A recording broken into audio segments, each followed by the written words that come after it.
Hello, everyone.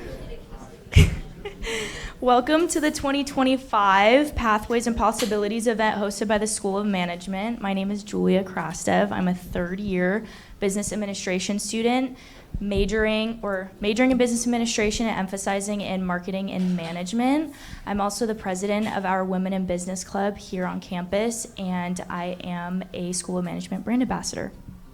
And I'm Hannah Burnworth. I'm going to be the other host for tonight. I'm a senior majoring in sports management, and I'm also one of the officers of the Business of Sports Club, and I'm also a cheerleader here on campus. So now I would like to invite Dean Gerhard to welcome our keynote speaker, alumni, guests, and students. Thank you. And good evening, everybody. I'm also a senior, but a senior of a different kind, right? I'm the Dean of the School of Management. I see some familiar faces here, but most of you have never met me, so you probably don't even know who I am or what I do.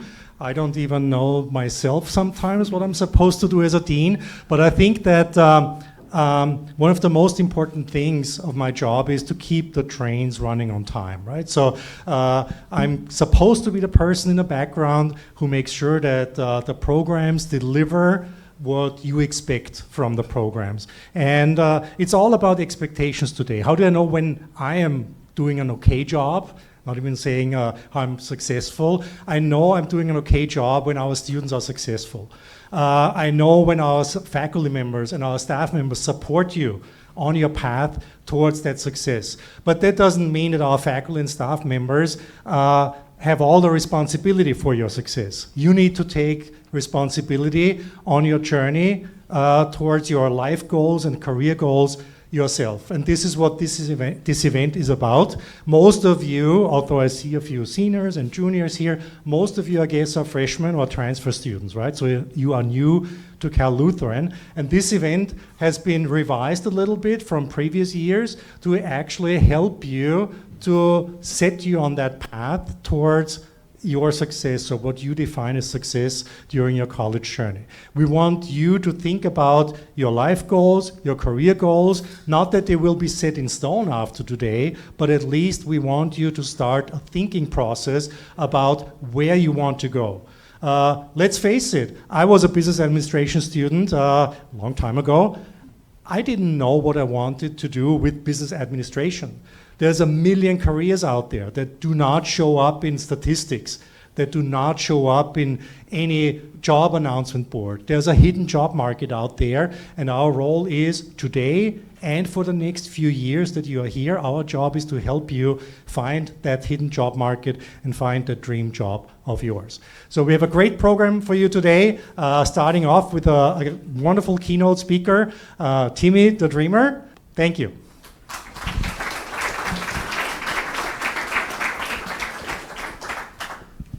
Thank you, Dean Gerhard. So before we begin tonight, I'd like to briefly talk about the Pathways program. So by engaging both alumni and industry partners as roundtable guests, the mission of this event is to inspire all students to develop their own career path and paths to professionalism. We hope to help all of you accomplish this today by hearing from our keynote speaker and guests on how their career path has progressed with their chosen career. So this may include skills and abilities they found to be valued by employers or industries. It could be the value of networking for opportunities in your industry, or even how to navigate through barriers to find your path to success and happiness. So real quick, I'm just going to go over our agenda for tonight. We'll start off with our keynote speaker and workshop by Timmy the Dreamer. At 6:45, we'll begin our breakout tables. At 7:30, we'll close, and you guys can do some optional networking, and then we'll end at 8 p.m.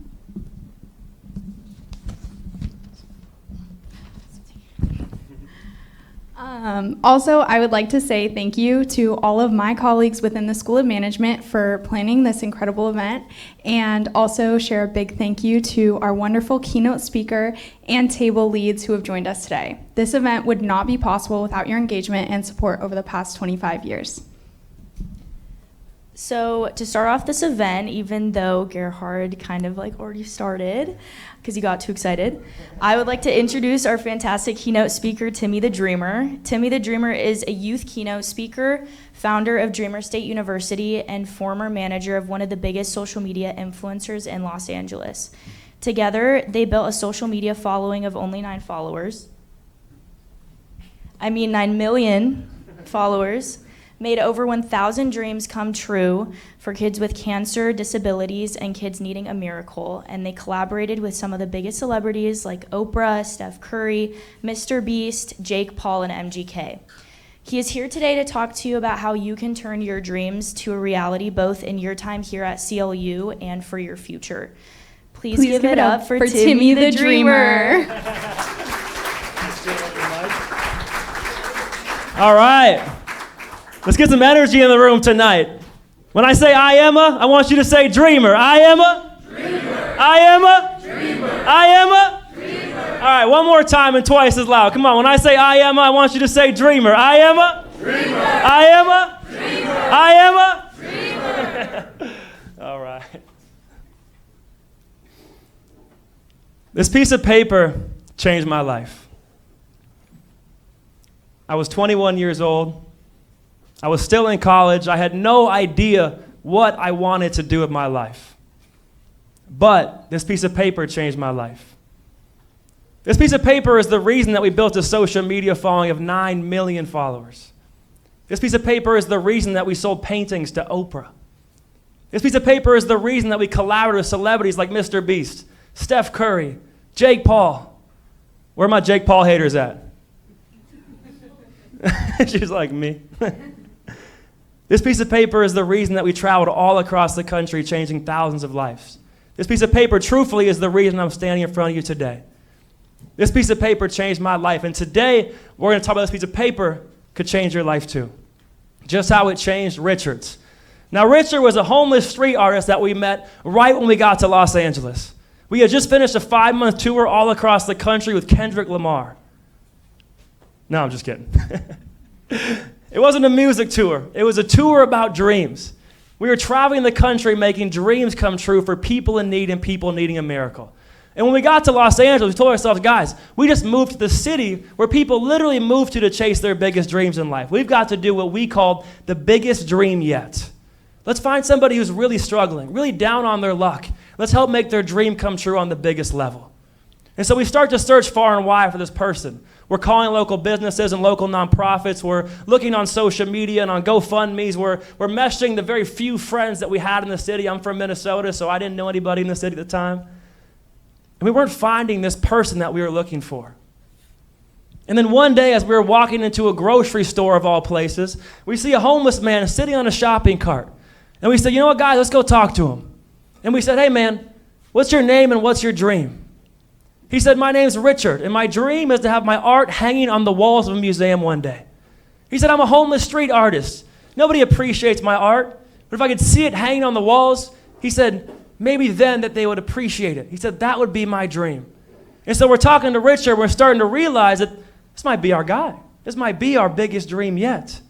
And so we go back to the house that we're living at the time. Remember, we were in West Hollywood, and we're standing on this balcony. It's myself, it's my brother Tyler, and it's our buddies Lank and Charlie. And I'll never forget this conversation, because we're standing in this circle, and Charlie walks up to us, and he says, all right, guys, Richard wants to have his art hanging on the walls of a museum.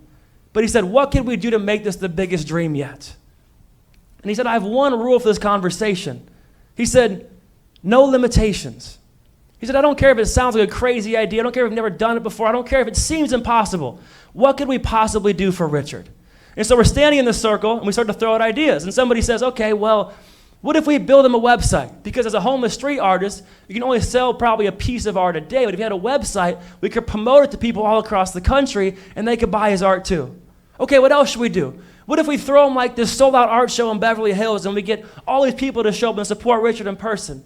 Okay, what else should we do? What if we get like celebrities and influencers to buy his art and to promote it to their audience? Okay, what else should we do? What if we get Oprah to buy a painting? And at this point, we're just screaming out any idea that we can think of. And I remember that we had actually our barber there. Our barber was sitting, he was cutting all of our hairs, and he said, yo, you guys are crazy, man. You guys can't do this.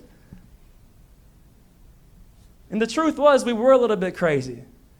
because we had never done anything like this before. We hadn't thrown a huge event in LA or launched a business for a homeless man or worked with celebrities or Oprah. Like, could we do any of this? We didn't know. But there was only one way to find out. We figured we might as well go for it. And so what we decided to do is this. We decided to launch Richard a website. This is a photo of one of his paintings. He made these really awesome realism type pieces of art. And we launched Richard's website, and we ended up selling $250,000 worth of art for Richard. We ended up then throwing him an art show in Beverly Hills. Over 750 people showed up to support Richard. After that, his story is featured all over national news. We then had celebrities and influencers purchase and promote Richard's art. Somebody even bought an original painting for $23,000. And the cherry on top of all this is that one of the most incredible women on earth even bought an original painting. Do you know who it was? That was my mom. Oprah Winfrey herself even surprised us on national news and bought an original painting for $5,000. I mean, I couldn't believe it. Everything that we said that we wanted to happen on that balcony happened. And I remember as this Richard dream was coming to an end, I thought about my time growing up in the Midwest, thinking to myself, man, as a student, there were so many times where I didn't actually go after what I truly wanted because I didn't believe it was possible. But in this moment, I realized that if we believe in our dreams and we show up and actually take action on them, that everything is possible for our lives. And for you here at CLU and for your future, if you actually believe in your dreams and show up and take action towards them, that everything is possible for your life too. Hold on, we'll get to that in a sec. Now, I know some of y'all be thinking right now. You might be thinking, okay, Timmy, it's a cool story about Oprah and the homeless street artist, but what does that have to do with the piece of paper? The piece of paper that you said changed your life, that could change our life too. Well, to answer that question, I want to take you back. Not too far, but to when I was in high school. Picture this. You're in high school. You don't know what you want to do with your life, but you have one passion, basketball. Your idols, Kobe Bryant. Your idols, Michael Jordan. Your idols, LeBron James. The problem, there's one thing that you and these guys clearly don't have in common. It's pretty obvious, isn't it? They're a lot taller than you. You're 5'8" at the time. You can't touch the rim. Your body wasn't built to be an NBA player, but your mind didn't know this. And so you showed up every single day from age 0 to 18 training to be an NBA player. But by the time that your time in high school came to an end, you started to realize this one dream you had for your life, this one goal you had for your life wasn't going to happen. And honestly, you felt like a failure. And when you looked at your future as to, well, what is life going to be like after basketball? It was a lot of this. Now, some of you might have had a childhood dream in this room. It might have not been basketball. It might have been a different sport, music, some activity you love. But a lot of you, even right now in college, might feel the same way, that when you look to your future, you say, man, Timmy, I really don't know what my life is going to look like. And for me, after basketball ended, I gave up on the idea that dreams were possible. But I had to have a plan, right? I was going to finish high school. What do I do next? Well, I thought to myself, well, maybe the second path I can take in life is I'll just go do what my dad did. My dad was this, successful businessman, so I thought to myself, okay, well, if I just go study what he studied and I show up and do what he did, then maybe I'll find success doing that too. And so I decided to go to the University of Wisconsin-Madison. I joined the business school, just like you all. I studied hard. I got good grades. I did everything I was supposed to do to be just like my dad. I got the internships. I joined the clubs. I was like, Dad, I'm doing what you want me to do. And the truth is, everybody else thought I was crushing it. But deep down, after 2-3 years in college, I started to realize that, man, this worked for my dad, but I don't know if this is the path that I'm supposed to take with my life. And I started to have these stress and this fear and this worry of, man, what if I finish college and I still don't know what I actually want to do with my life? And then one day, something happened that had never happened before in my entire life. I go back to my room. My friends and I are supposed to hang out that night, and I'm sitting in my bed, and my whole body froze. It was the first time in my life I ever had an anxiety attack. I had no idea what was going on. My phone's sitting on my chest, and it starts to ring, and it's my friends. they said, Timmy, where you at, man? We're supposed to be hanging out. What are you doing? And I said, oh, sorry, guys, I can't make it. Like something came up. Hang up the phone. They have no idea one of their best friends is laying in bed and he can't move. This anxiety ended up controlling my life for the next 18 months. For me, it was tightness in my chest and my stomach. For me, it was not wanting to get out of bed a lot of mornings. For me, it was always feeling tired, carrying on the weight of these emotions all the time. Maybe some of you can relate in your own way to the feelings of being stressed on trying to figure out life, to the feelings of feeling anxious about your future, the feelings of maybe sometimes not knowing what to do about the emotions that you're feeling. And honestly, for me, I remember thinking to myself, man, I wonder if I'm just going to feel this way forever. And on my graduation day, as you can see, a day that was supposed to be a big celebration, this is truthfully what my life looked like. This is where I say, chat, I was officially cooked. And this was all leading up to August 15th, 2018, the day that I signed this piece of paper. It was the last day of my last ever student internship, trying to be just like my dad. And I walked into the CEO's office that day. His name was Dale, and I decided to just be vulnerable. And I said, Dale, I got to be real with you, man. I'm struggling. I'm struggling with my mental health and anxiety. I'm struggling trying to figure out what I want to do with my life. And I said, honestly, Dale, I'm just trying to find something that was exciting to me as basketball was, as meaningful to me as basketball was. And I said, Dale, you're this big successful guy, multi-millionaire. You own a business. You got the house on the lake. That's like the Minnesota dream. I said, Dale, I do have some dreams I've never told anybody before. I would love to start a business like you one day. I would love to maybe travel the world for work. I'd love to really help people, like help make a positive impact in other people's lives. I said, Dale, what advice do you have for me as I'm finishing college? And I remember I thought that Dale was going to be some big inspirational, motivational, go after your dreams type speech that I guess I'm giving you today. But instead, he looked me right in the eye and he told me 4 words I'll never forget. He said, you can't do that. I remember I thought I heard him wrong. I said, what'd you say? He said, Timmy, you can't do that. He said, you're just a student. You have no experience. How do you expect to start a business? He said, you have no money. How do you expect to travel? He said, how do you expect to help people? It sounds like you're still learning how to help yourself. He said, I know this isn't what you want to hear. My advice to you, it's time for you to grow up and start being more realistic about what your life is really going to look like after school. That's an actual photo of Dale. I mean, once again, I was crushed, man. Here I was having the courage to share my dreams with a big, successful, multi-millionaire, tell me that the dreams and ideas I had for my life weren't possible. And once again, I felt like a failure. And I go home that night, and it's one of those nights where, you ever have a night where you're just laying in bed and you can't sleep? And this is one of those nights for me where I have my eyes closed and I'm seeing Dale sit across from me. And he's just saying, Timmy, you can't do that. Timmy, you can't do that. Timmy, you can't do that. And I'm replaying that moment in my head over and over and over again. And hours are passing. It's midnight, it's 1 a.m., it's 2 a.m., it's 3 a.m., it's almost 4 in the morning. Where I decided to just take a deep breath. Or I remember I went, and I remember in that moment of silence, another voice popped into my head. And it was a voice that said the opposite of what Dale's voice had told me. And it said, Timmy, this guy's wrong, man. He doesn't really know you. He doesn't really know the dreams that you can bring to life, what you're truly capable of. And as I was laying in bed at 4 in the morning talking to myself, I remember I was getting angry. I wasn't angry at Dale, but I was actually angry at myself. Because I realized that ever since I stopped playing basketball, I stopped dreaming. And I started my entire life based off of what I thought I should do or the expectations or opinions of others, and I was sick of it. It was leading me nowhere. It was leading me nowhere. And so I decided to open my eyes. And I grabbed this piece of paper and I wrote this down. I said, I don't know what my dreams really look like or even what my purpose is on this earth, but today is the day I'm committing to living the life that I truly want to live and not the life that others want for me. Today is the day that I'm signing a lifetime contract with my dreams. And I signed it and I dated it August 15th, 2018. And I had no idea this decision would fundamentally change my life forever.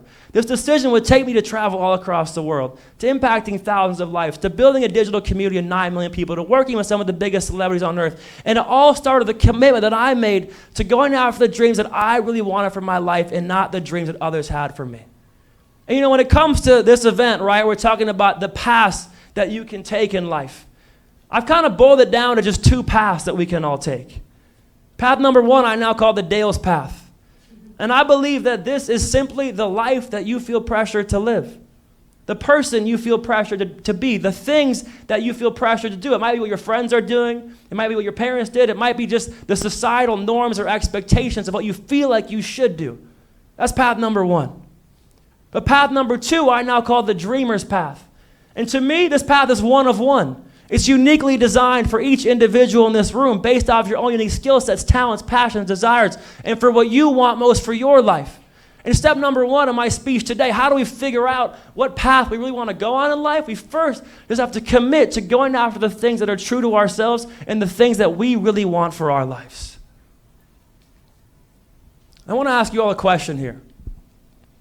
You can answer it in your head, but I want you to just start to think about this question as we go through the rest of this speech. When I ask you, what is your dream? What comes up for you? And I think it's worth maybe for a second defining what the word dream means. To me, it's just a goal that is meaningful or exciting to you.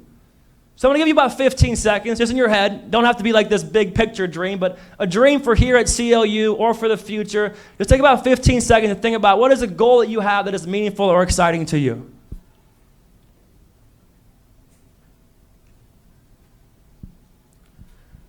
For me at this time, I had written down this list of things. I wrote down that I knew I wanted to help people, I wanted to travel, I wanted to start a business, just like I told Dale. But I also wrote down 2 more things. I said I want to be happy because I was struggling with my mental health and anxiety. And I also wrote down I want to find other dreamers because when I was at college, I had a lot of friends. I was in a fraternity, I played club basketball, I was in the business school, but I was like, man, I don't know if I've really had meaningful conversations with people about the dreams and found people who have similar passions that I do. And so the question is, once we have a general awareness around what a dream or a goal that we have for our life is, what do we do next? When I think back to my journey between finishing college and finding the success I found, I think about 3 different things. One is this. I decided to start to share my dreams with everybody that I met. Now you might say, Timmy, well, why would you share your dreams? Because last time you did it with Dale, it didn't go so well.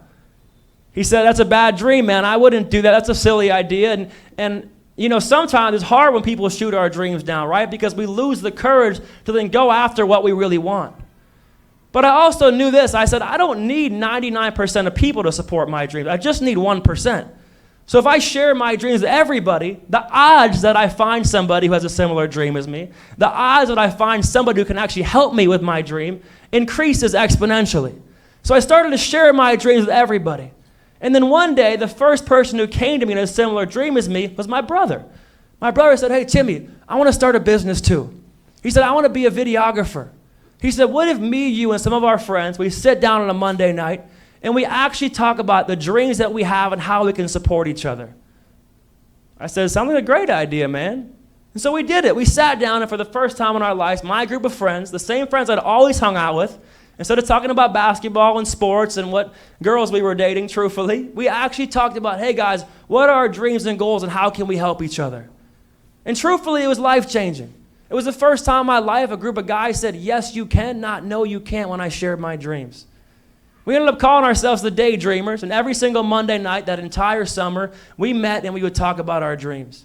And this group of guys gave me the courage I needed, the support I needed to go after what I really wanted with my life. And when I think about you in this room right now, if there's one thing I've learned is that we cannot pursue our dreams alone. And so when we share our dreams, 3 amazing things can happen. 1, you can deepen the friendships that you already have in your life. 2, you can meet new friends in your life that you didn't have before. But 3, you can meet professors. You can meet people in the real world. You can meet others that can help you with your dreams. You never know. Somebody in this room, the dream that you have, their dad might do it, or their mom might do it, or you might bump into a professor who has done exactly what you want to do, but you don't know because you haven't had the courage to share what you really want. So step one is we share our dreams. But the next step is this, right? After we share our dreams, we can't just talk about it, right? We have to show up and actually start to take action towards what we really want. Now, I think it's important to say that when we first start pursuing a dream or a goal, especially for the freshmen in the room who are maybe new to school and they're just getting started on their journey here, that we're probably going to have no idea what we're doing. I don't know, man. Where do I start? What do I try? And I realized that this is very similar to that feeling of the first day of class. Somebody here name a class that's pretty hard here at CLU. Any class. What's a hard class? Anybody? Statistical methods. That sounds hard. Okay. Your first day of statistical methods, are you going to have all the answers on the very first day, yes or no? No. What do you got to do to learn how to do statistical methods? Say that again? What do you have to, like, how do you learn more about it? What do you have to do? You have to sit down and you have to absorb all of Excel. Absorb, go to class probably, study, do the homework. You got to put in action, right? And by the end of the year, you might not be like the best student ever at statistical methods, but is it fair to say you have learned a little bit than when you first started? So I thought to myself, you know what? Maybe this process of discovering and pursuing our dreams is just like a class.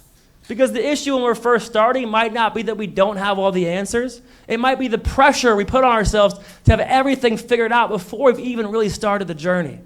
And so I created this concept when I finished school. I said, Dreamology. I'm going to study how to make my dreams come true by simply showing up, taking action, and learning from everything just like a class.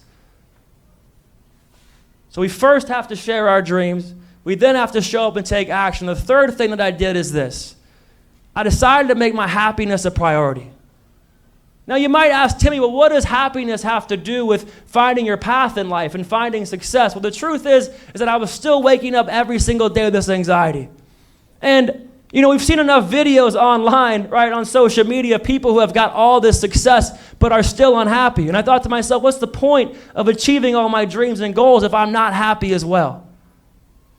And the truth is, to be honest, none of my friends really knew about it because I didn't tell anybody.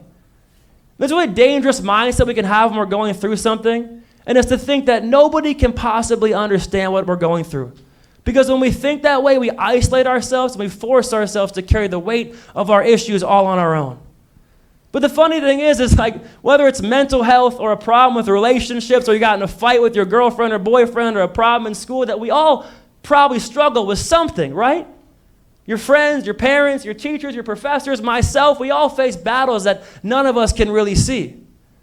And so asking for help is one of the best decisions that we can make. And truthfully, for me, if I didn't ask for help with my mental health, I wouldn't be standing up here today.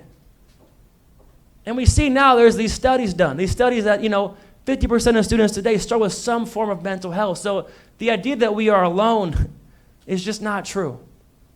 And even though I didn't want to ask for help, I knew that if I wanted to be happy and find success pursuing these dreams, I had to. And so I started with this therapist. This therapist, her name was Jess. And Jess also taught the tools of meditation to help me with my mental health and well-being.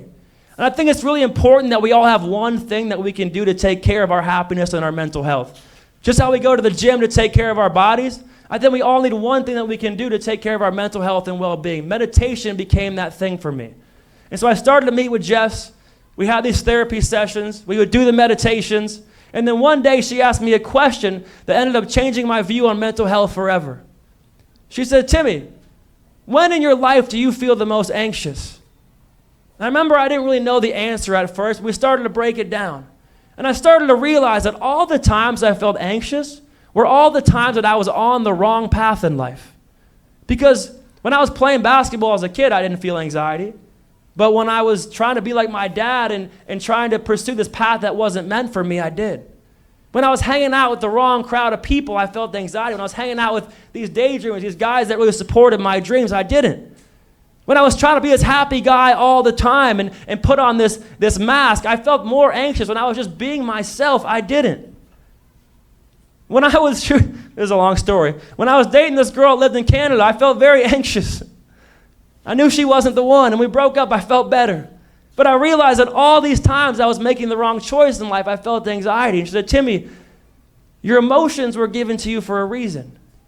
They're going to speak to you. They're going to tell you something. And she said, anxiety is kind of like Anybody here ever done something you know you're not supposed to do? You know that feeling you get in your stomach when you're like, ooh, I know I'm not supposed to do this, but you end up doing it anyways and you regret it later. She said when you feel that anxious feeling, it's your body speaking to you, saying, Timmy, you're going the wrong way. You're hanging out with the wrong people. You're making the wrong decisions for your life. And so she said, if you're still feeling anxious, she said, where in your life do you still feel like you're on the wrong path? And I told her, Jess, it's in my work. I said, I really want to help people. I want to start a business. I want to travel. I want to do something meaningful. And she said, okay, Timmy, well, where can you start? And I didn't really know, but I had this idea. I said, well, Jess, what if I launched Dreamology as a podcast? And I just start to interview people, and they can share their lessons on how they achieve their dreams. She said, okay, go for it. And so I go home, and don't get like a big fancy idea. I'm in my childhood bedroom as a college graduate. I'm recording episodes, on this like $30 microphone I got on Amazon. And I had a sign on my door that said, Mom, please stop talking. I'm trying to record an interview. She had just retired, man. She wouldn't stop yapping. But I'm sitting in this room. I'm getting like 30 views an episode, but I'm showing up every day and I'm making this podcast. And then one day as I'm scrolling social media, trying to figure out who to interview next, I come across this photo. And I see a big RV called the Dream Machine. And I see this guy named Charlie Rocket who's traveling the country, and he's literally making dreams come true for people in need. When I looked at it, I said, hold on. I said, what's this guy doing? He had this company called Dreamer. They were sponsoring the tour. It was like a social media app to connect people who had similar dreams. I was like, yo, this guy is doing exactly what I said I wanted to do. He's traveling. He's helping people. He has this business. I'm like, I got to meet this guy. And so I had a crazy idea. My brother and I were 6 hours from where Charlie was going to be on his tour. We hopped in our car. We drove 6 hours. We met him. And we said, hey, man, we're just here to volunteer. My brother's got a camera. He's taking photos and videos. I'm just like helping set up for the events and volunteering our times. I'm grabbing food. I'm doing whatever I can do to help Charlie. And for 3 days straight, we ended up volunteering our time. One of the nights we actually didn't even sleep. We stayed up all night because we were in a brand new city. We had to make a video for this guy. And so we're driving around Milwaukee, Wisconsin at 3 in the morning trying to figure out where we're going to shoot this video the next day. We didn't really know why we were doing it. We just felt called to say, man, this guy's doing something so exciting. We want to be a part of it. By the end of the weekend, we were shaking his hand and we were thanking him for letting us just kind of volunteer our time. He was thanking us for the hard work that we put in. But we thought that was going to be the end of the story. He was going to New York on his tour, and I was going back to Minnesota to my childhood bedroom, college graduate, trying to say, okay, man, I guess I'm going to keep recording episodes here. But then 3 days later, my phone rang. And it was Charlie.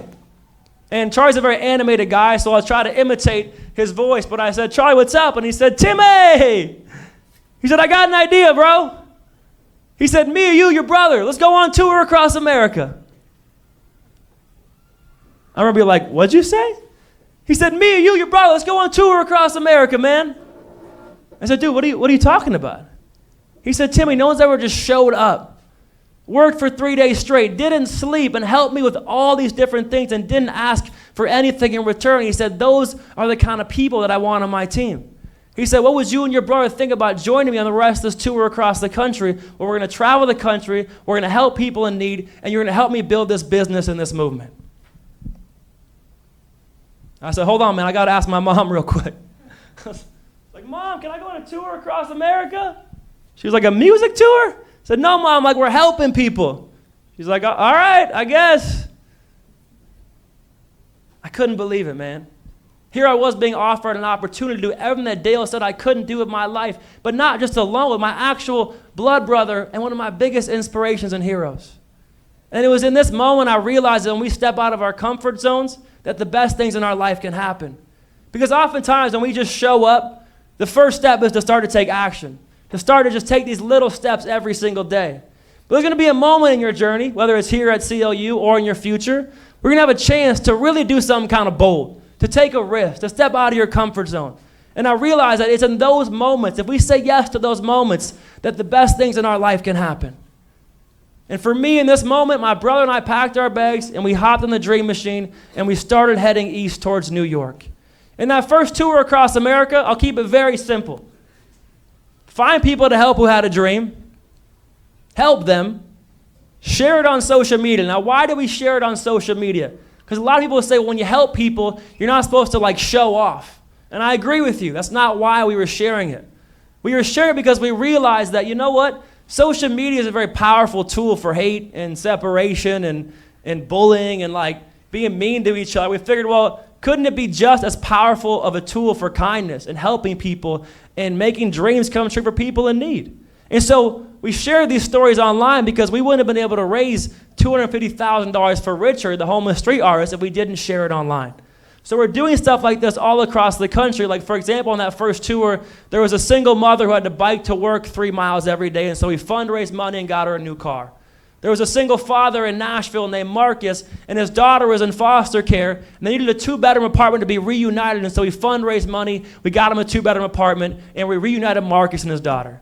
So we're doing stuff like this every single day all across the country for 5 months straight until we got to Los Angeles.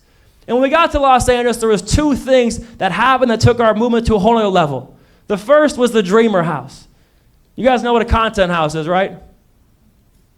Okay, so content house, right? Influencers all live together, they sing and they dance and they make videos and it's fun, but there's no real deeper meaning behind it. And so I mentioned that company called Dreamer who sponsored our tour. It was a social media app to connect people who had similar dreams. And the founder's name was Chris. Chris came to us one day and he said, guys, what if we started a content house, but instead of just singing and dancing, which we know you guys suck at, and I said, okay, man, that's harsh, but fair. He said, what if we get all these celebrities and influencers together to help make dreams come true for people in need? He said, what if we have a Dreamer House? We said, dude, I mean, this sounds incredible because for our business, we now had a $5 million mansion in Hollywood Hills. That was our headquarters, one of the biggest cities in America. But for me personally, I'm thinking to myself, man, I was just in Minnesota living in my parents' house for 18 months, living in an RV then for 5 months, and then living in a mansion in Hollywood Hills. Once again, I realized that when you step out of your comfort zone, the best things in your life can happen. And the second that happened when we got to Los Angeles was the first big dream that we did. Richard. Do you guys remember Richard? Can I play you a video from the day that we launched Richard's website in the Dreamer House? All right, this video actually ended up getting over 500 million views all across different social media platforms. I'm going to play it real quick. You might not be homeless after today. I'm going to show you something.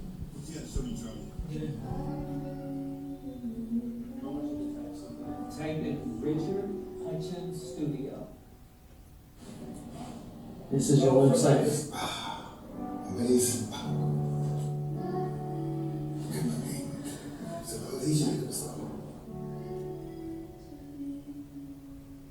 I think your life's going to change tonight, man. Richard, I'm sick.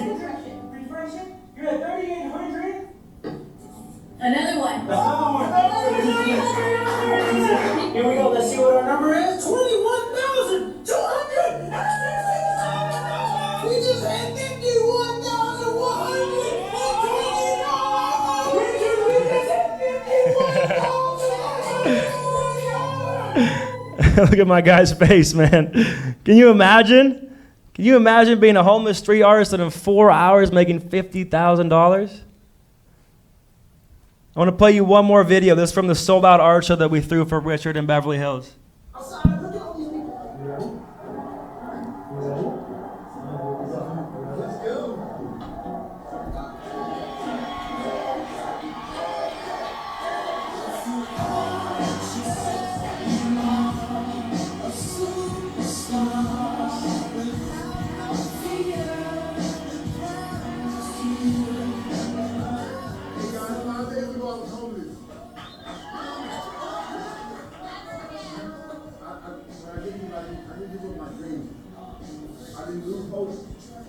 My spirit wasn't broken.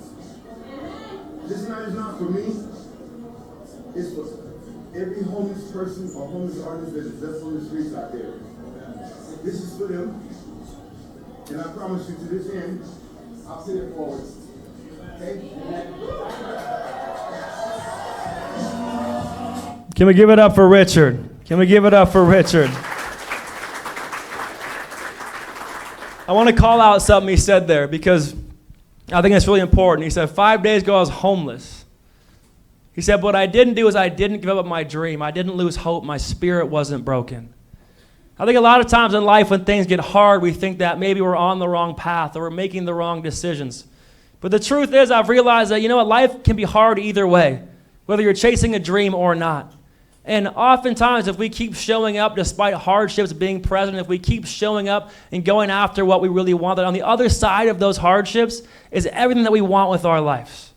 Richard got to experience this, I've gotten to experience this, and you can experience this too, as long as you never give up on going after on what you truly want with your life. I want to share with you one more story of somebody that we helped, and it was on our second tour across America. We launched one more tour. Once again, we partnered with Dreamer, the social media app, and we launched this tour called the $1 Million Road Trip. And the idea was to give away $1 million to people in need from Los Angeles to Miami, all across the country. And one of my favorite stories of anybody that we ever met in this whole journey was a kid by the name of Matthew. When we met Matthew, we said, "Hey man, what's your dream?" He said, "My dream is to be able to walk." Matthew has cerebral palsy. The doctor said he'd never be able to walk a day in his life. Something that we all probably take for granted every single day. But he said, if I could do anything with my life, he said, I want to start an inspirational clothing brand. I want to inspire people to never give up no matter what they're going through. And so we helped Matthew launch his clothing brand. And we ended up selling $250,000 of clothing in the first 4 hours. In total, we sold almost $400,000 of clothing for Matthew, and we even have people like Akon, Kevin Hart, and Mike Tyson wear and support Matthew's clothing. I mean, Matthew's dream came true on the biggest level, but not just for the clothing. Because I got to see how when we connected Matthew to his dream, how his energy changed, his mood changed, his motivation changed. And one day his mom called us and said, "Guys, you won't believe this. Matthew is getting up every single day and he's training to be able to walk." Now, why would you do that? Why would you train to do something that people said is literally impossible? But Matthew didn't care. Day after day, week after week, month after month, year after year, he's getting up and he's training to be able to walk. It's now been 3 years since this story. And I went to Matthew's house in East Los Angeles the other day. And I said, "Matthew, how you doing, man?" And he said, "Timmy, I want to show you something." And he showed me a video of him for the first time in his life using the handrail, but walking down the stairs in his own home. And when I saw that video, I thought to myself, man, that is the power of chasing a dream. Because chasing a dream isn't always about what we accomplish, because we're not always going to accomplish the thing. Things aren't always going to work out the way we want them to. But who we become as we pursue things that are meaningful to us, that's what really matters. And I got to see people like Matthew all across the country, when we connected them to their dreams, how their passion for life could change, their motivation could change, their mental health could change, their physical health could change, and how the best version of themselves came to the table. And as cool as all this stuff was all across the country, from the celebrities to the national news to the millions of followers that we now had, there was no greater joy than seeing who somebody becomes when they pursue a goal that is meaningful to them. And at the end of that tour, we actually didn't achieve our goal of giving away $1 million. We actually ended up giving away $3 million. And I remember I was sitting there on New Year's Eve in the middle of nowhere, Kentucky, touring across America. You end up in some small towns in the middle of the country. And I'm sitting there, and I remember thinking to myself, you know what? Maybe we got this whole thing of life wrong. Because maybe our dreams and our goals aren't about what we can get, all the things that I can acquire for my life. Maybe it's about what we give to others. Because the truth is, I realized in this journey that the best days of my life have not been the days where I've been worried about myself. It's been the days where I'm helping somebody else. And the truth is, we can all get up every single day and make somebody else's life better. It doesn't need to be some big, crazy thing. It can be small, simple acts of kindness. I would actually argue the small, simple acts of kindness are more important. Which you might not realize that when we first started that first tour, we actually started by just buying cups of coffee for people. That's all the money that we had. And then it became bigger and bigger and bigger and bigger. And then eventually we were doing things that were impacting millions of people's lives. But it all started with just, what can I do today to make somebody else's life better? And I realized that when we live our lives in that way, and we choose career paths that feel meaningful to us, that help other people, that, you know what? When we focus on others, that all of our dreams end up coming true in the process in this weird way. And if you don't believe me when I say this, well, then maybe you'll believe the great American philosopher. Sabrina Carpenter. When she said, the best way to find yourself is to lose yourself in the service of others. What does that mean to me? It means if you're in this room right now and you have no idea what you want to do with your life, just how I was when I was in college, the best place to start is simply focus on how can I help other people? How can I provide value to somebody else? How can I show up and make a difference? Because when we think that way, that all the answers that we want for our own life are going to present themselves along the way. I'm not going to lie to you guys. At the end of the second tour across the country, I thought that I finally did it. I thought that I finally had cracked the code on life. I beat the video game that, okay, this must be what it feels like to have perfected life. And then one day, after that second tour across America, I was sitting at a Starbucks on Sunset Boulevard in West Hollywood. Being a kid from Minnesota, it felt like I was in a movie. Just got a morning workout in, sitting at the Starbucks, about to hop on a phone call with a billionaire, one of our biggest donors. Life is good.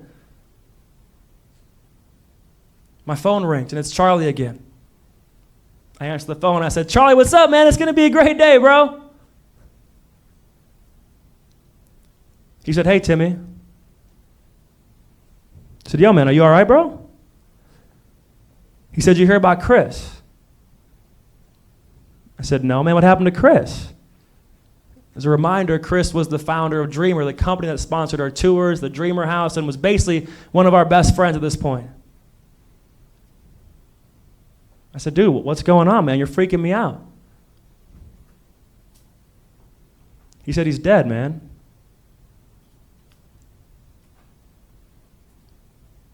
I remember being like, dude, I just talked to him yesterday. What do you mean he's dead? Well, what happened? 33 years old, wife, 6-year-old kid, died of an asthma attack in his own front lawn. Nobody was around to help him. Anybody here ever lost somebody that you love? So you know it's one of the hardest feelings that there is. And unfortunately, at this point in my journey, along with losing one of my best friends, most people didn't know this. But Chris and I were actually meeting every single week because we had very similar dreams. We were talking about putting Dreamology into his app, the hundreds of thousands of users that they had to support people in their dreams. We talk about building Dreamer Labs at college campuses across the country to give kids the resources to chase their dreams, to make videos, to create content, do all this different stuff. We talked about going to schools across America together and speaking to students about chasing their dreams. That's why I wear this necklace every single day. It was Chris's company's logo. You can see it on the walls right there. And when Chris died, it felt like I lost a best friend, but it also felt like those dreams died with him. And even though we were still showing up and doing probably what you would think would be the coolest moments of somebody's life, we went to the NBA Finals and got to hang out with Steph Curry, and we got to take a man who had been paralyzed to meet Steph Curry and to watch the game courtside. We got to meet MGK and take a girl who was facing homelessness, and she got to photograph his concert. We got to meet Mr. Beast, and he donated $10,000 to help us throw a fashion show for a girl with cancer. You would think that these would be some of the most amazing moments of my life. But truthfully, I was miserable. And then for the second time in my life, I had another anxiety attack. I'm sitting there and I'm laying in my bed and I can't move. I remember thinking to myself, man, I thought I just cracked the code on life. I thought I just perfected life. How can this possibly be happening again? But I realized that the only difference this time was this. It was that this time my anxiety came back. I had the tools to deal with it. Because you know what? We don't often need these things when things are going good, right? Like, I'm so happy, man. I don't got to meditate. I don't need to talk to people. I don't need to go to the gym. I'm already healthy. But it's when things turn south that it's important for us to have this toolkit that we can go to. And luckily on this whole journey, I was still meeting with my therapist, Jess. I was still practicing meditation. And she reminded me, Timmy, something must be off if you're feeling this way again. She said, I think you have to go have a conversation with Charlie. And so I go have a conversation with Charlie, and I said, Charlie, I want to ask you a question. Is there any way that we can take some time off of what we're doing? Because honestly, man, we've worked every single day for 3 years straight. And truthfully, I want to go home to Minnesota and see my family and friends. I realized I lost touch with the important people in my life. and that on a moment's notice, somebody that we love can be gone. I said, Charlie, I want to go see my family. I want to go see my friends from home. And I also said, is there any way that we could maybe work Dreamology into what we're doing here with Dream Machine? Because honestly, Chris and I had such a big vision for what we could do with this idea and what we could impact students' lives across the country. And unfortunately, this conversation went very similar to the conversation that I had with Dale. He said, Timmy, I'm sorry, but we're not going to do that. He said, I know you want to take time off, but man, we're doing like all this amazing stuff. Like we don't have time to take time off. We got to go to the next thing and the next dream and the next dream. He said, I'm sorry, man, there's no time to take time off. And he also said in terms of Dreamology, he said, man, I got to be honest, man, that's your dream. It's not really mine. So you have to make a decision on what you truly want to do. And there's these moments as we decide which path to go down in life that we got to revisit this contract. Because it's not just one time in life that we say, oh, this is my dream and I'm going to go this way. Because there's going to be multiple parts in our life where we're going to have another chance to go left or right, to choose which path to take again. And in this moment, even though it was one of the hardest decisions I ever made in my life, I knew that I had to go on a different path. And so I decided to walk away from everything that we built. But for the first time in my life, I realized that, you know what? I don't feel like a failure right now. And I realized that maybe our lives are just like a book. And there's going to be different chapters of our life story. And every chapter is going to have a beginning and an end. Think about it. Middle school, beginning, end. High school, beginning, end. College will have a beginning and end. Your first job will have a beginning and end. Everything you do in your life will have a beginning and an end. Your professors won't be here forever. I probably won't be speaking up on stages forever. You won't be students forever, but each chapter is there for a purpose and a reason. It's there to teach us something useful, to help us learn what we do and don't like, to help us build meaningful friendships and relations, to help us become the person that we're supposed to be. And I realized when I look back on my journey, I said, oh, you know what? Maybe my time as a basketball player wasn't a failure. Maybe my time in college trying to be with my dad wasn't a failure. Maybe my time living at home wasn't a failure. Maybe my time working with Charlie wasn't a failure. Maybe it was all just steps to lead me right here, to be with you today. And I realized if I look back on my journey, the one mistake I didn't make is that I was just all in for every single chapter of my life. So I got to make the most of it. Because at my time in college, even though the career path that I was going down wasn't the right career path for me, I still showed up. I joined clubs. I played club basketball. I joined a fraternity. I studied abroad. I got to meet so many people on my college campus, professors. I got to try things. I got to learn things. To be honest, my passion for entrepreneurship started when I was knocking on dorm room doors selling T-shirts to raise money for the Children's Hospital. I said, oh, I kind of like this. So your job isn't necessarily to look 10 years down the road and say, what is this perfect life vision for my life? Your job is just to show up and to be all in for your time here at Cal Lu. And if you do that, if you focus on today, I promise you, tomorrow is going to work itself out 100% of the time. Because when I was a student in your shoes, there's no way that I would have known that I would now be traveling all across the country trying to give a speech in every single state. But this dream just came to me because I was showing up, I was taking action, I was learning from everything, and then here we are. And I want to say to you this before we close and go over the final lessons. I'm not sharing these things up here today from the perspective of, hey guys, I have life all figured out. I'm sure that you guys probably have things figured out that I don't. Maybe I've learned some things that you haven't. But I'm definitely not perfect. But I'm starting to think that maybe being perfect and having life all figured out isn't actually the goal. Because I met thousands of people from all walks of life on this journey, from homeless people to billionaires, from wannabe celebrities, some of the biggest celebrities on earth. And the truth is, if there's one thing that every human being has in common, it's that nobody has completely cracked the code on life. Nobody face a struggle, a challenge, an adversity, an obstacle, an insecurity. Nobody. And when I realized, as I stepped back and I said, wait a second, man, nobody is perfect? Not LeBron James, not Sabrina Carpenter, not the girl online that you followed has 10 million followers. Nobody is perfect? Then maybe it takes us back to the two choices that we can make with our life. Because we either tell ourselves that, oh, you know what, man, you know what, I'm imperfect and I'm flawed and I struggle, so maybe somebody else can pursue their dreams, but not me. No, I could never do that. Or we tell ourselves, hey, man, you know what? I am imperfect. I am flawed. I am human. But I'm going to go after my dreams anyways. Because it seems like the people who achieve their dreams in life aren't the ones who are perfect. It's the one who say, hey man, I'm imperfect, I'm flawed, but I'm going to go after it anyways. And because I signed that piece of paper on August 15th, 2018, I've gotten some of my biggest dreams in life. Am I perfect? No. Do I struggle? Yes. We can talk about the list of things after the speech. But I've gotten some of my biggest dreams in life. And I've gotten to learn these lessons on how can anybody at any stage in their journey turn their dreams into reality. We first have to write our dreams down and commit to going after what we really want. We second have to share our dreams with others because we can't do this journey of chasing our dreams alone. We third have to simply just show up, take action, and learn from everything just like a class. Fourth, we got to prioritize our happiness, man, because what point is it to achieve all these different things if we're not happy? It might be asking for help. It might be starting to meditate. It might be going to the gym for you. It might be a whole list of things. Putting your phone on airplane mode and going to nature and getting off screens. Finding things that truly work for you, because for everybody it's different. But what works for you to help make you happy and make you at your best?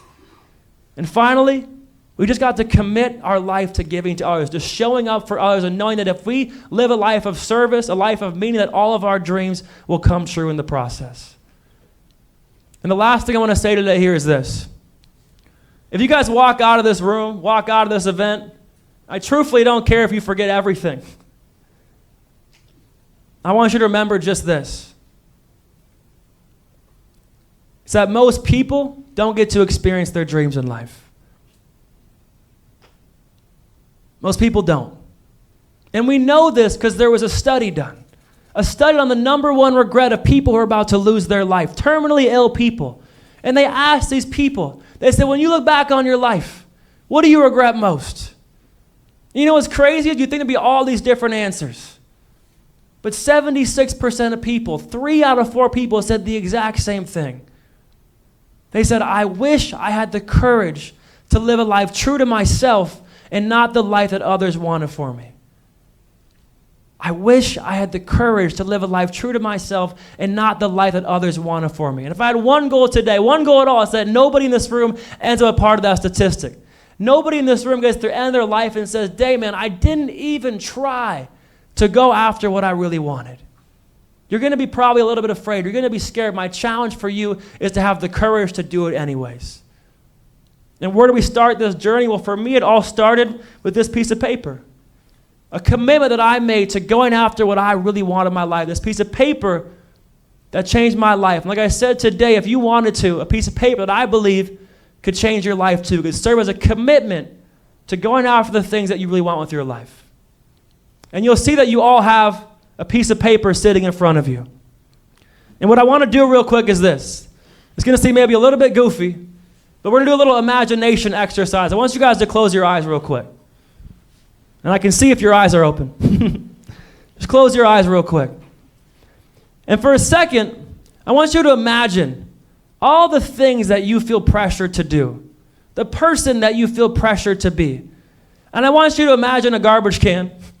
And for a second, I want you to slam dunk all those things in the garbage can and just push it to the side and open your brain up to the question, what are my true dreams? And before we go to the future, I want you to think about your time here at Cal Lu. What dreams or goals do you want to accomplish before you leave this school? It might be discovering what your passions are. It might be the friendships that you want to make. It might be the way that you want to impact this community. It might be the clubs that you want to join. But I'm going to give you about 45 to 60 seconds to think about what dreams or goals do I have before I leave Cal Lu. Okay, keep the eyes closed for 60 more seconds. We're going to go to the future real quick. And again, this doesn't have to be some fancy, perfect picture. We're just starting the process of asking ourselves the questions, what are our dreams? When you think about your future, what kind of dreams or goals do you think of? It might be what you want to do for work. It might be where you want to live. It might be you want to have a family. It might be you want to travel somewhere. You want to go skydiving. You want to have a dog. Whatever comes up for you when you think about a meaningful dream or goal for your future, I'm going to give you another 45, 60 seconds to just think about this, and then we'll go to the next step. Okay, here's what I want you to do. You'll see the piece of paper sitting in front of you. And on the left side, it says, my dreams at Cal Lu, right? My dreams in college. What does it say? my dreams at Cal Lu, and on the right side it says my dreams for future.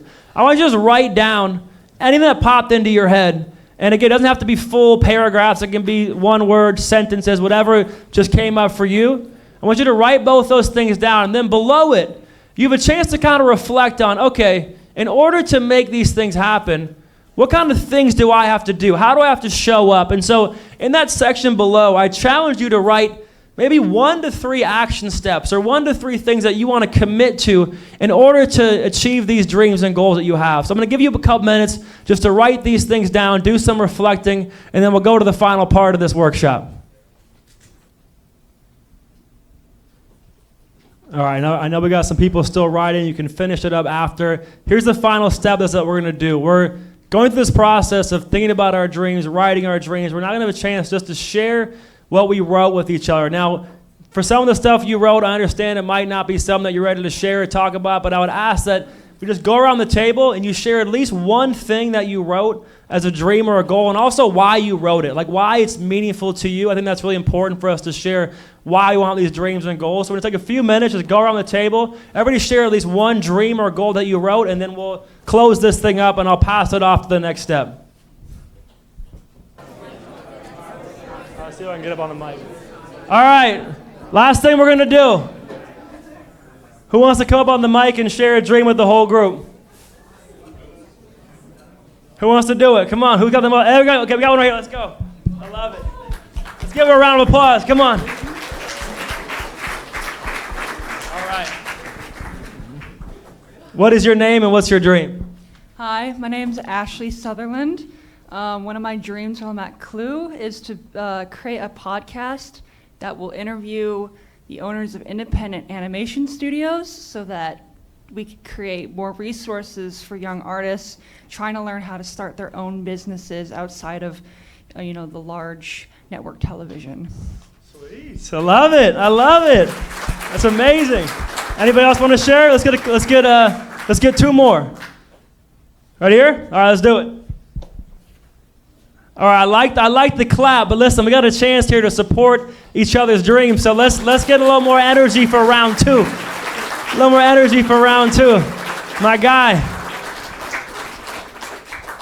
What's up, man? Hi. You want to hold the mic?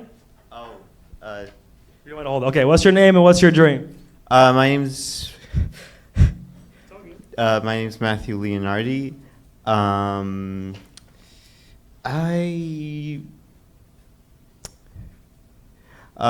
want to organize my time better because then after I do that, I'll be able to just do a lot of things that I want to do. Yeah, I love it, bro. Thanks for sharing, Matthew. Appreciate it, man. All right, one more. Who's our last one? One more. There we go. Let's do it.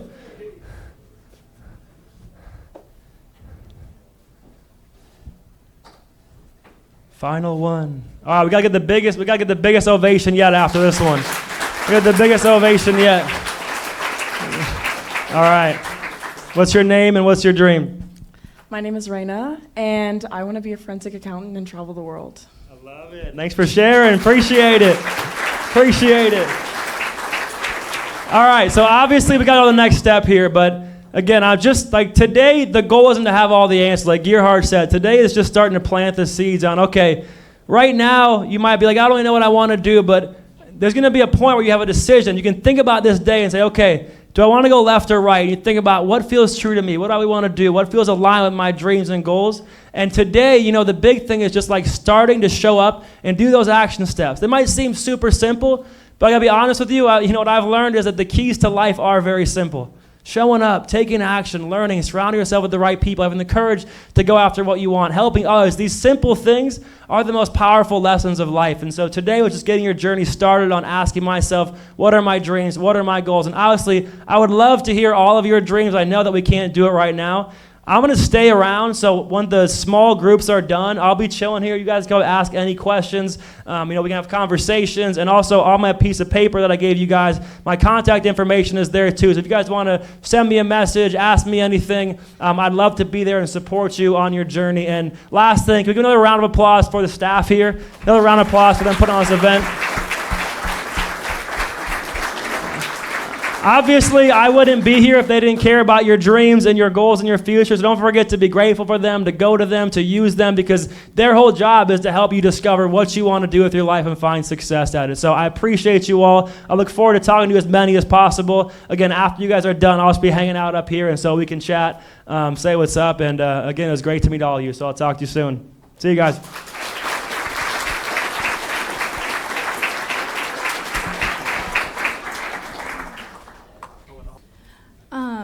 Okay. Thank you so much, Timmy, for sharing your story and inspiring career path. So now, before we get started with our next section, I want to thank each of the rotational table leads for volunteering their time to share their experiences about their job search and career thus far, as they were once in our shoes, and there's so much to learn from their experiences. We look forward to learning about various career paths, and we hope you all can gain some insight into your current industry of interest.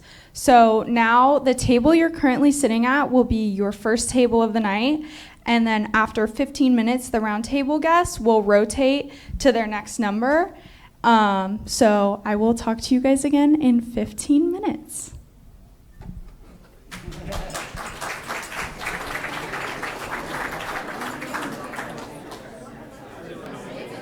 Okay, if I could have all of your attention, please.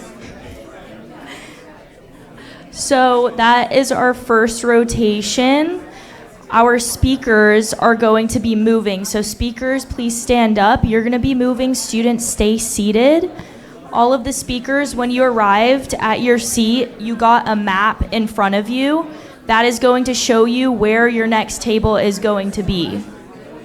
And then also, for students that are thinking of leaving early,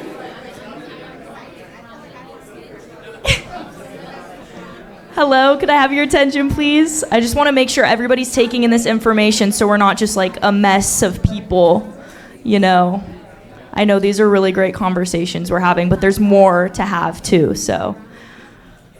Okay, so what I basically said was that our speakers are going to be moving, students are going to stay seated. Speakers, you have a map in front of you that shows you the next table you're going to be going to.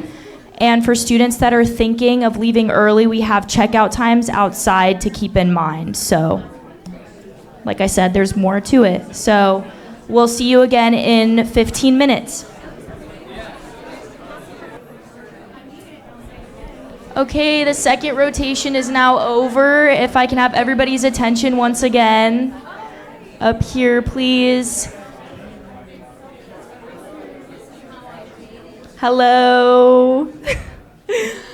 So we're going to rotate the same way. Speakers, please stand up and rotate to your next table wherever the arrow is pointing. Students are staying still. You have 15 minutes. And that concludes the speaker segment. If I could have all of your attention here to the front again for the last time, please. The last and final time.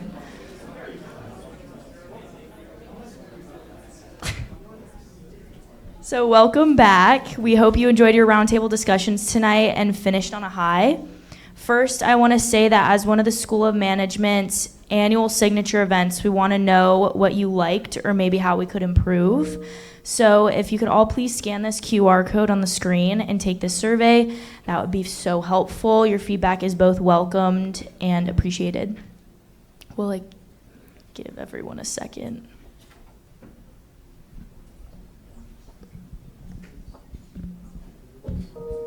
Okay, so next, if you haven't already connected with the School of Management, be sure to follow SOM on LinkedIn, connect with the dean, and also follow us on Instagram to keep up to date on news and events.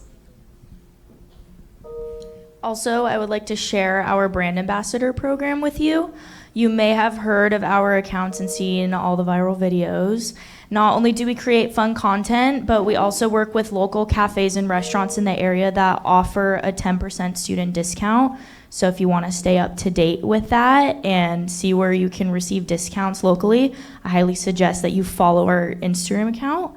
At least we have TikTok too. And feel free to scan the QR code to visit our website and join the program and to follow our accounts. All right. So lastly, both of us hosts today are involved in clubs. So if you're interested in joining a club, here's the ones that we have at the School of Management.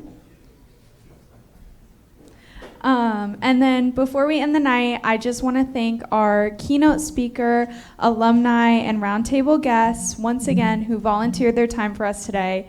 We appreciate all of you sharing your career experiences. On behalf of the School of Management, speakers like yourself have helped mentor students to find success in their specific fields.